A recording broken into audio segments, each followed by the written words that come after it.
What do you got? Eh?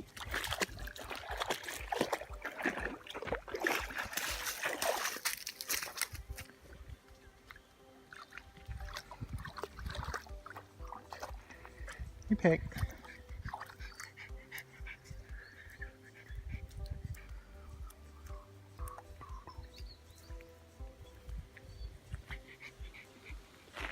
So we've got a bit of water still. That's a good sign. Alright, it's another autumn day. We're actually kicked across into autumn now, and it's got some more carobs to bring up today, but I thought I'd have a quick look. We had some rain during the week, which was a really good test of our overflow, and looking at everything here on the ground, really are looking happy and healthy. So being that summer is now officially over and these things have actually survived, hopefully the onset of autumn will give them a little bit more time to get their roots down before the cold. It doesn't get freezing here, it just gets down to sort of 5 degrees or 10 degrees at night. The wind can be quite cold. Our olives, carob, another olive. Yeah, this is looking really good.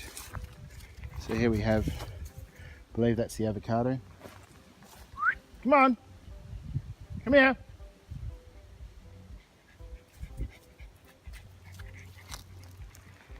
A little bit dry here, but hell, if that's the worst we've got, we've done alright. Looks like kangaroos might have had a bit of a nibble.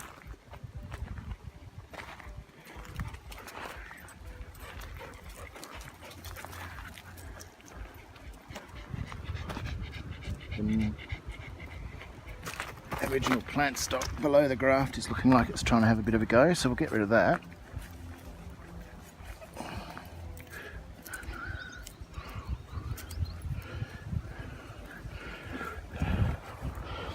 Otherwise that'll start to take over, I think, so we'll just knock that off.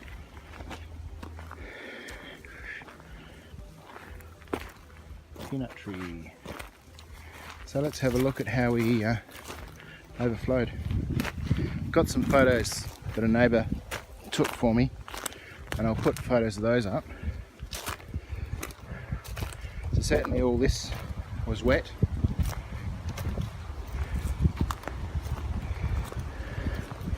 And it's actually looking really nice and moist still, which is pretty cool.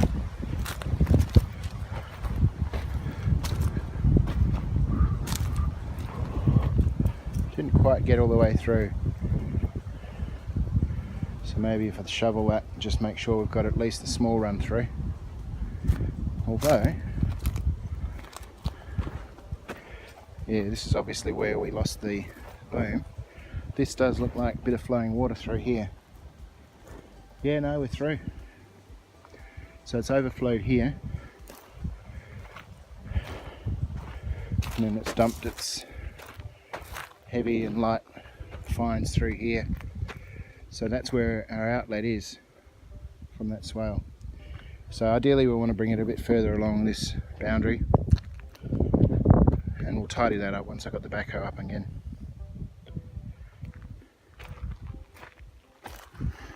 So I guess the question is, where do I plant these new carobs?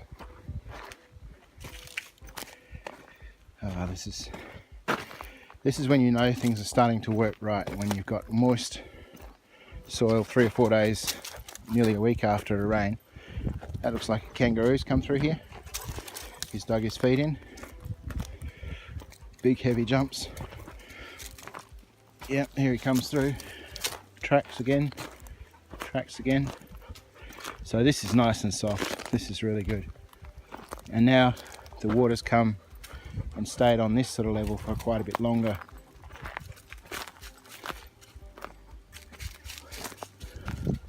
So this would have been underwater for a little while, and that's one of the dangers I think of planting on this side of the swale, is that if it does overflow, we potentially end up with this getting flooded or waterlogged. But by the same token, it doesn't actually hang around for long enough, I don't think, for it to be a problem.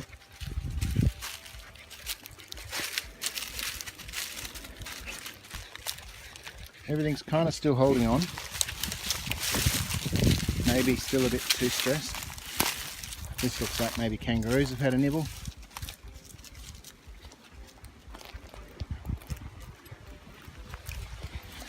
In the shade here, obviously these guys have had a bit more of a chance and they've really survived a bit better. Some lupins there. It's all ground cover and the mulch that's coming in off the trees and standing through. It's all dumping in this spot. So that'll just increase the organic matter in the soil here. This end of the swale is still pretty dry. So sort of half tempted. Ideally I'd like to get a nice planting right here and continue the tree line. And it's probably soft enough here for me to actually put one of the carobs here. But again, the downside is that it's probably going to be too stressed in this location. It's quite exposed.